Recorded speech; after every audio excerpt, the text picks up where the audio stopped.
وَلَقَدْ يَسَّرْنَا الْقُرْآنَ لِلذِّكْرِ فَهَلْ مِن مُّدَّكِرٍ۔ السلام علیکم ورحمۃ اللہ۔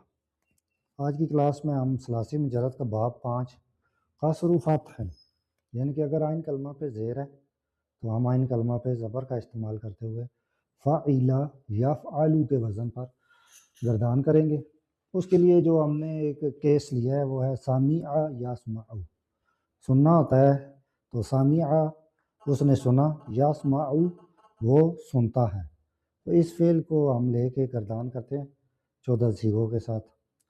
ہوا سامع جب کریں گے مضارع تو شروع میں علامت مضارع یا ہوا ہما ہم کے ساتھ فرسٹ ریڈیکل ساکن کریں گے۔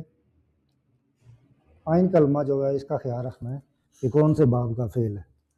پہلا باب ہے تو پیش، دوسرا باب ہے تو زبر، دوسرا باب ہے تو زیر، تیسرا باب ہے تو زبر، چوتھا ہے تو پیش، پانچواں ہے تو زبر۔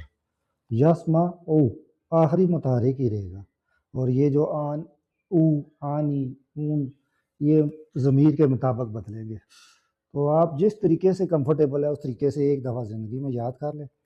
فعل ماضی ثلاثی مجرد کے 6 چیپٹر، ان سے مضارع بنانا اگر آ گیا تو امر بنانا بہت ہی آسان ہو جائے گا۔ ہما سامع علی مثنیٰ لگایا ان پہ، اب یہاں پہ مضارع یا فرسٹ ریڈیکل ساکن، آئین کلمہ پہ زبر کیونکہ باب 5، اس کے بعد قصر و فتح، یسمعانی، آنی جو ہے یہاں پہ ڈول کی نشانی ہے۔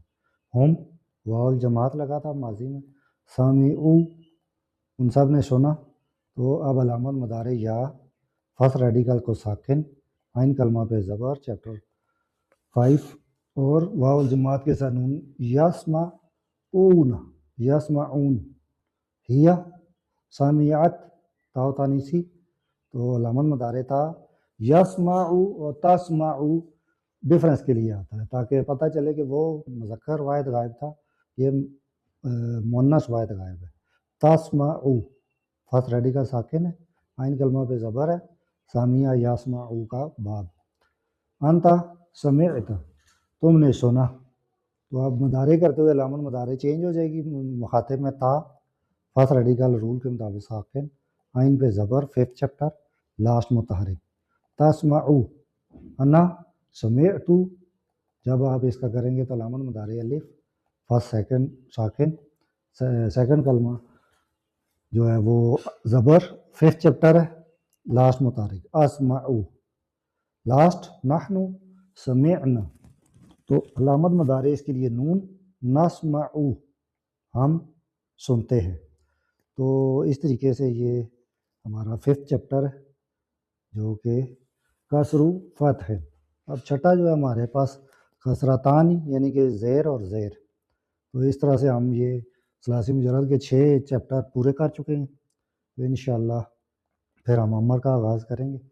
اس کو آپ اپنے فرینڈ اور فیملی کے ساتھ ضرور شیئر کریں تاکہ سب لوگ بیسک ٹو ایڈوانس عربی آسانی سے سیکھ لیں۔ جزاک اللہ۔